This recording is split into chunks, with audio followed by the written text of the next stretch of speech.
कविता भी एकदम गजब लड़की थी। उसे हर बात की जल्दी रहती थी। बचपन में उसे जितनी जल्दी खेल शुरू करने की रहती थी, उतनी ही जल्दी उस खेल को खत्म करके दूसरा शुरू करने की रहती थी। लड़कों को तो बेवकूफ बनाकर वह खूब खुश होती थी। युवा होने पर लड़कों की टोली उसके इर्द गिर्द घुमा करती थी। उस टोली में हर महीने एक दो सदस्य बढ़ जाते थे। कविता उनसे खुलकर बातें करती थी, लेकिन उसकी यही स्वच्छंदता उसके वैवाहिक जीवन में बाधक बन गई थी। बचपन गया, किशोरावस्था आई, तब तक तो सब कुछ ठीक था। लेकिन जवानी की ड्योढ़ी पर कदम रखते ही उसे जीवन के कठोर धरातल पर उतरना पड़ा। उसकी शादी सुरेश के साथ कर दी गई।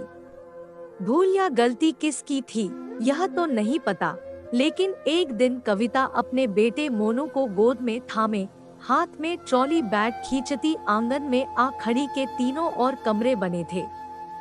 आवाज सुनते ही तीनों ओर से दादी, बड़की अम्मा, छोटी अम्मा, भाभी, पापा और चचेरे भाई बहन बाहर निकलकर आंगन में एकत्र हो गए।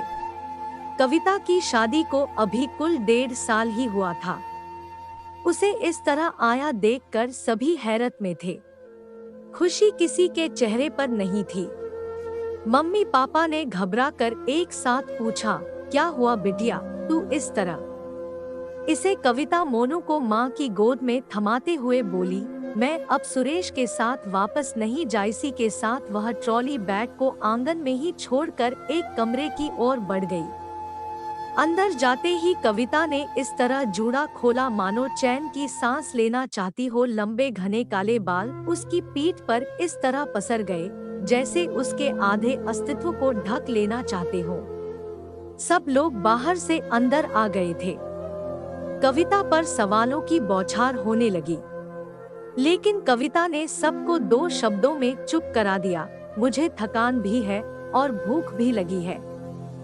पहले मैं नहाऊंगी खाऊंगी, उसके बाद बात। चचेरा भाई कविता का ट्रॉली बैग अंदर ले आया था। उसने उठकर बैग खोला और अपने कपड़े लेकर इस तरह नहाने के लिए बाथरूम में चली गई जैसे उसे किसी की परवाह ही न हो। इस बीच भाभी और बच्चे मोनू को हंसाने और खिलाने में लग गए थे, जबकि कविता के माता पिता दूसरे कमरे में एक दूसरे पर कविता को बिगाड़ने का दोषारोपण कर रहे थे। तभी उनकी बातें सुनकर दादी अंदर आ गई और आते ही बोली, अरे चुप करो दोनों, तुम दोनों ने ही बिगाड़ा है इसे। मैं तो इसके लक्षण पहले ही जानती थी। सुरेश शादी न हुई होती तो अब तक पता नहीं क्या गुल खिलाती। न सुनने की तो आदत ही नहीं है इसे, हर जगह मनमानी करती है।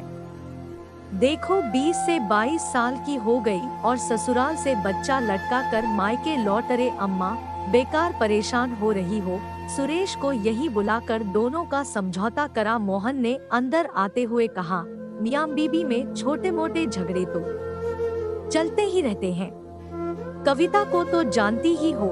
सुरेश ने कुछ कह दिया होगा और यह तैश में आकर भाग। कविता नहाकर आ गई तो भाभी उसकी बाह पकड़कर छत पर ले गई। ऊपर जाकर भाभी ने पूछा, लाडो, दामाद जी से कोई गलती हो गई क्या?